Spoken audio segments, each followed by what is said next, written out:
ஸ்ருதியோட அம்மா வந்து ரொம்ப சந்தோஷமாக வரதை பார்த்துட்டு ஸ்ருதியோட அப்பா கேட்குறாரு, என்னாச்சு அப்படின்னோடனே, எங்கள் பிளான் சக்ஸஸ் ஆகிடுச்சுங்க. நான் நினச்ச மாதிரியே வந்து வீட்டில் எல்லாரும் அடிச்சுக்கினானுங்க. எனக்கு இப்போ தாங்க நிம்மதியாக இருக்குது. இதுக்காக தான் நான் வந்து போனேன். நானும் நினச்சேன் செக்கை முதல்ல கொடுக்கும்போது அந்த விஜயா வந்து ஓவராக பேரசப்பட்டு வாங்கிடுவான்னு பார்த்தா வாங்கவே வாங்கலைங்க. அதுக்குள்ளேயுமே வந்துட்டான். எப்பவும் போல் முத்து அவன் பேச, அதுக்கப்புறம் அனந்தம்பிங்குள்ளே பிரச்சனையாக பெரிய பிரச்சனை ஆயிடுச்சுங்க. முத்து வந்து ஏற்கனவே கை வந்து நல்லா வந்து அடிப்பான்ல, அதே மாதிரி நல்லா கை நீட்டிட்டான் அவங்க அண்ணனை.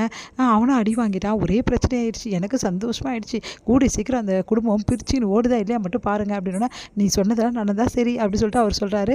அடுத்து வந்து இங்கே என்ன பண்ணுறாங்க, எல்லாருமே வந்து ஹாலில் உட்காந்துருக்காங்க. அப்போ வந்து வந்த லக்ஷ்மி வந்து வெட்டி விட்டுட்டாங்க. இந்த வீட்டில் உள்ளவங்க இவர் பாவம் மனது கஷ்டப்படுறாரு. எல்லாம் இந்த முத்துவாலையும் மீனால தான் வந்து இவ தான் போட்டு போட்டு கொடுக்குறா, அதான் அவர் அப்படி அவன் அப்படி பண்ணுறான் அப்படின்ற மாதிரி விஜயா சொல்லிட்டு இருக்காங்க. இங்கே பாருங்கள், தேவையில்லாமல் வந்து என் பேச்சுக்கு வராதிங்க. நான் எதுவும் போட்டு கொடுக்கல. போட்டு கொடுக்காம அப்படி பண்ணுவான். உன்னால் ஒரு 10 பைசா சம்பாதிக்க முடியுமா? இல்லை அந்த ரூமை தான் உங்களால் கட்ட முடியுமா? முடியாதுல்ல. அப்புறம் எதுக்கு நீங்கள் தேவையில்லாமல் பிரச்சனை பண்ணுறீங்க அப்படின்னு. ஆமாம், பின்ன உங்களால் பண்ண முடியாதுல்ல, எதுக்கு தேவையில்லாமல் வந்ததையும் வந்து விடுறீங்க அப்படின்னு சொல்லிட்டு ரோகிணி வந்து வராங்க. இங்கே பாருங்கள் ரோகிணி, தேவையில்லாமல் பேசாதீங்க புரியுதா? அதுக்காக நாங்கள் எதுவுமே சொல்லக்கூடாது. ஆமாம், உங்களால் எந்த பிரயோஜனமும் இல்லை, நான் சொல்ல தான் கூடாது அப்படின்னு மனு சொல்கிறாரு. என்னடா வாங்கினது பத்தலையா அப்படின்னு சொல்லிட்டு முத்து சொல்கிறாரு. உடனே வந்து இங்கே பாருங்கள், தேவையில்லாத எல்லாரும் வந்து அவரை பற்றி பேசாதீங்க புரியுதா அப்படின்னோடனே, நாங்கள் என்ன தேவையில்லாத பேசுகிறோம்? ரூம் கட்ட வந்து முடியாது அவனால் ₹1 கூட வந்து ரூம் கட்ட செலவு பண்ண முடியாது அப்படின்றப்ப வாயை மூடிட்டு இருக்கிறோம், வர்றதை கெடுத்து விடக்கூடாது அப்படின்னு சொல்லிட்டு ஓவராக பேசுகிறாரு மனோஜ். எல்லாருமே அதுக்கு வந்து மீனா வந்து செமையாக டென்ஷன் ஆகிறாங்க. இங்கே பாருங்கள், என் புருஷன் கண்டிப்பாக சம்பாரித்து அந்த ரூமை கட்டுவார் அப்படின்னோடனே, என்னம்மா எதாவது சபதம் கிட்ட போட்டு போறியா அப்படின்னு. ஆமாம், இது சபதமாகவே நினச்சிக்கோங்க, கண்டிப்பாக என் புருஷன் அவரோட சம்பாத்தியில் தான் இந்த ரூமை கட்டுவார், இது சபதம் அப்படி சொல்கிறாங்க. எல்லாருமே அதிர்ச்சி அடைகிறாங்க.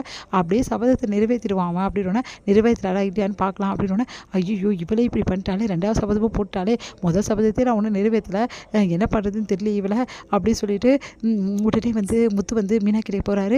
என்ன மீனா இப்படி பண்ணுற அப்படின்னோடனே, என்னங்க பண்ணிட்டேன், உங்களோட மரியாதையை காப்பாற்றுறது தப்பா? இல்லை, அதுக்காக இவ்வளோ தூரம் போகணுமா? நம்மளால் உடனே 5 லட்ச ரூபாய்க்கு எங்கே போகிறது? அதெல்லாம் பார்த்துக்கலாங்க. மனசு இருந்ததுன்னா எல்லாம் வேணாலும் செய்யலாம் புரியுதா? அதனால் நீங்கள் கவலைப்படாமல் இருங்க, எப்படியும் நம்ம ஜெயிக்கிறோம். ஆனால் இப்போ சொல்கிறேங்க, கண்டிப்பாக நீங்கள் தான் அந்த வீடை கட்டணும்.